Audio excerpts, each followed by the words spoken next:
Hello, everybody. Welcome to the latest edition of the Coaching Conversation.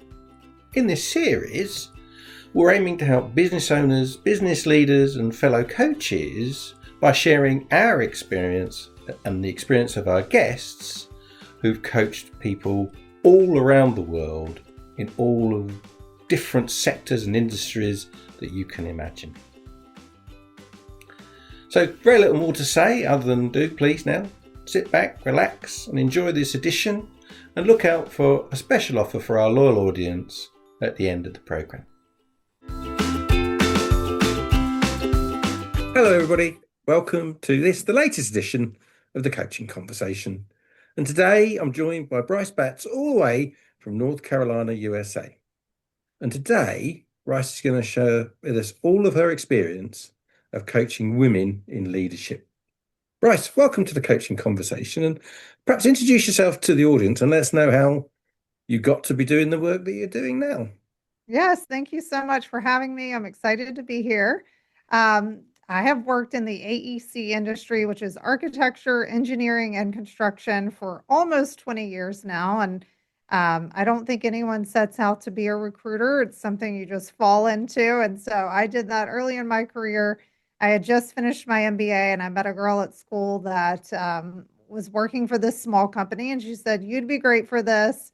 I didn't know what I wanted to do. I was still trying to figure it out.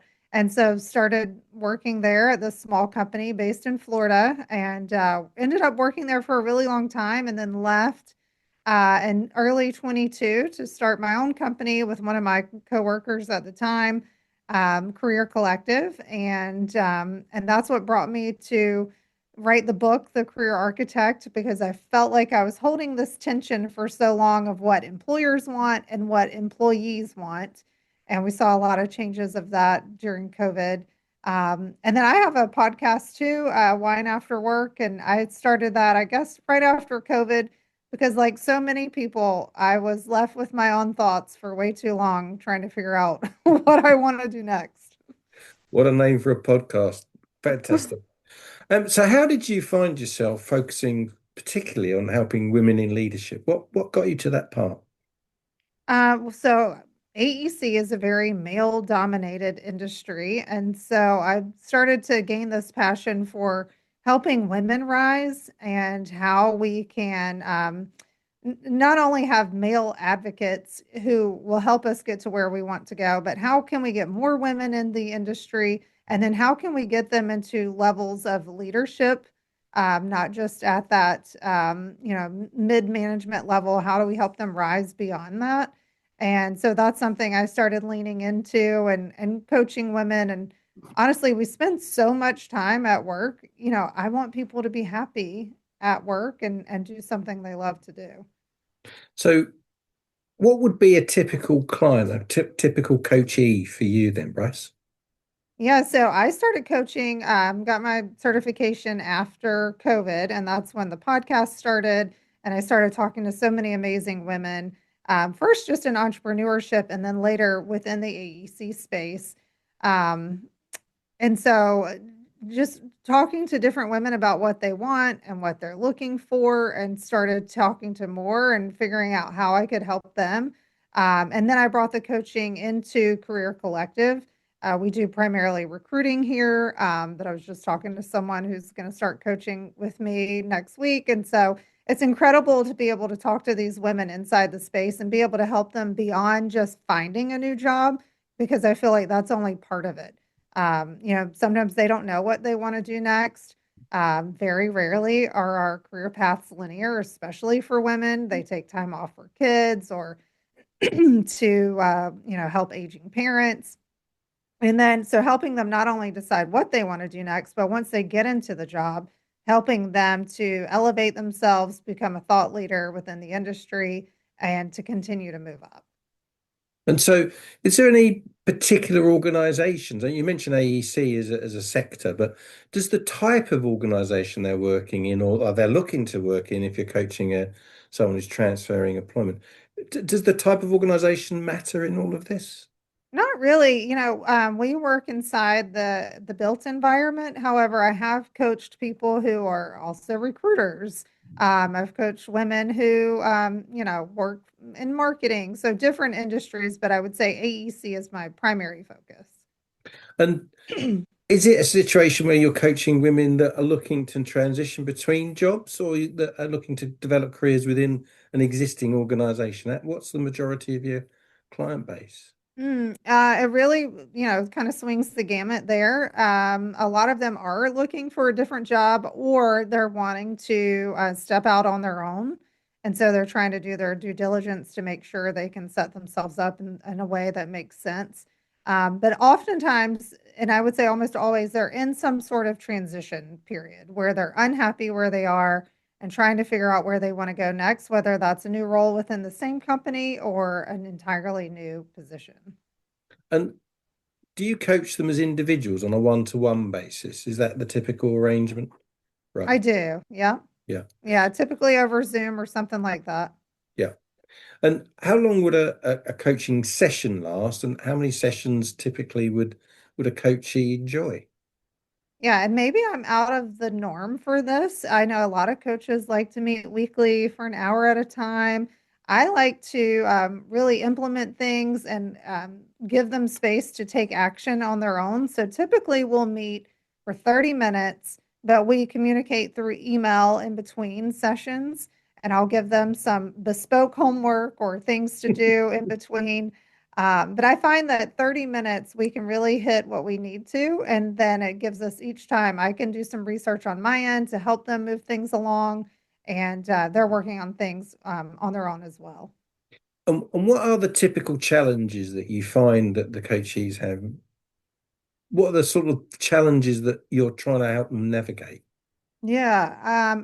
What I see commonly with a lot of women is that they are thinking about what they should do next or what they should do because of their family or they should do because of the career they've been in or their degree. And they're thinking of all these shoulds instead of getting really in line with what they want and what would be the ideal situation for them. And that's either because, systemic people pleasing or because they think what they want is not even available. They're afraid to dream that big. And then, gosh, we could go down a whole rabbit hole of how terrible it is applying online these days. So when you're looking for a job, leaning into your network, contacting people from your present, your past, who may be able to help you land a new role within a company, and not just relying on um, applying online or LinkedIn because you feel like your resume is going to some AI black hole and no one ever gets back to you. Right. And so the coaching that you're giving them is really career coaching. Is that what It I'm is. hearing? Right. Yes, Okay. it sure is. And do you use your experience as a recruiter to, shall we say, show the other side of the process? Does that I help? do. I love that you asked that because I felt like career coaching was a natural progression after doing recruiting for so long. Because I do understand what companies are looking for and what clients want and how they're reading between the lines, or maybe it's just a bad interviewer that they're meeting with. And so you've got to paint a really clear picture sometimes for companies and for the interviewer, and be really clear on what you want and advocate for yourself once you are in to try to make that happen. But yeah, I love kind of pulling back the curtain on what these companies are looking for because as a recruiter, we do see behind the scenes. The candidates will tell us stuff that they wouldn't tell the company. And my contact at the company is telling me things they wouldn't tell the candidate about their concerns. And so then I'm kind of the middleman or middle woman to the go between. Yeah. So you have weekly sessions for about 30 minutes with homework in between or things to focus on. How many sessions would a coachee normally enjoy in one program? Yeah, normally we'll work together for about 3 months. I feel like for most people, that's how long it takes. Even if you were to land a new job and start, you might need some help, getting your feet wet when you're there. Depending on the client too, because I do recruiting as well, I can help them with some of that. But also, if they say, hey, I just need 1 month, I feel like you'll be able to set me on the right direction after that, then I'm open to that. Or maybe we assess it month to month. Right. Okay. And from a career development point of view, do you find that yourself you coach someone at this stage, and then perhaps a year or 5 years later you're going to be coaching them again at the next stage of their career? Is that a regular feature? Yeah, because now I've been coaching for about 5 years. So you will see them come back and give me an update. Hey, this is how this is going, or I made this jump. You helped me do that. And things have been going well, but the company's been bought out, or this has changed, that's changed. I'd like to reduce my hours, whatever it may be. And then they'll want some coaching around that. So that's exciting because then we already know each other. I know a lot about where they came from, where they are now, and love to help them, take the next step. And coaching, and we're specifically talking about today, coaching women in this situation. Is it also difficult to coach women when they're not quite sure themselves what their next step is going to be? Do you help them work that out? Is that part of the process? I do, and I see that a lot. Them trying to untangle what exactly they want and what lights them up and what that might look like. And there's so many different things around it. Sometimes they think it's not even possible, or that type of opportunity doesn't exist. AEC is a very deadline-driven industry. It's known for working long hours, and I love to help change their mindset around what is possible. Like, hey, as a recruiter working with these clients, I have seen women working full time from home.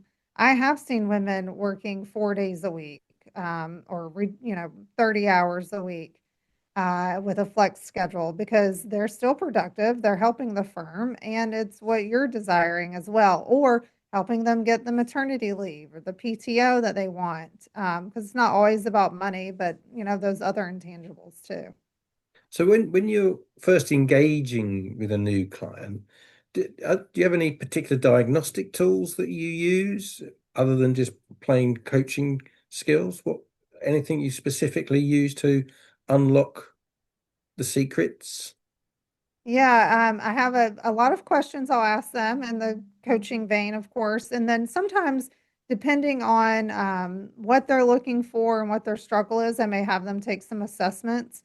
But a lot of times it comes with just speaking out loud what they want, and that will unlock different things, just saying it out loud to someone else, and then giving them time and space to think through it and why they want those things. You've probably heard, you continue to ask why, and you go deeper and deeper into what they're looking for. And sometimes for people, it could be, hey, when you're walking, think through these things, or when you're journaling or meditating, and helping them get down to the root, I reason for that thought. And you talked about perhaps them doing some kind of analysis. What would that be? Psychometric or some other kind of tool?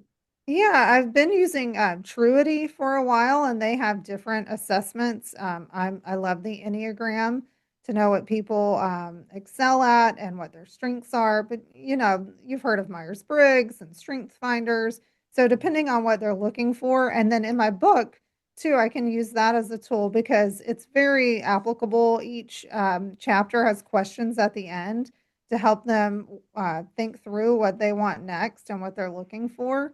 So I can use that as a tool as well, which has been nice. Fantastic. Bryce, this has been really insightful and really, really helpful. If any of the audience want to learn more or reach out to you, how can they find you? Yeah, I'm always on LinkedIn. I would love to connect with them there. They can message me, and I will message back, of course. And then I have a website, Bryce, BRYCE, Batts, BATTS.co, and you can find me there as well. Perfect. Thanks for your time, Bryce. Thanks for your insights. And that's it for this edition of the Coaching Conversation. We'll catch you next time. Bye. So, there you have it, the latest edition of the Coaching Conversation. Hope you enjoyed it, hope you found it useful, and I hope it did what it set out to do. As promised at the beginning of the programme, here is a special offer for you, our loyal audience. If you reach out to me at gwiley@saydream.com and mention this podcast, we'll make available to you a coaching program for you and or your team at a 50% discount. So where can you reach us? So it's definitely gwiley@sagegreen.com. You can also reach us at the Executive Mindset at sagegreen.com, and our website is clearly theexecutivemindset.co.uk. If you enjoyed this, do please leave us with a wonderful rating on Google. We'd really appreciate that. So nothing more for me to say now other than see you again soon.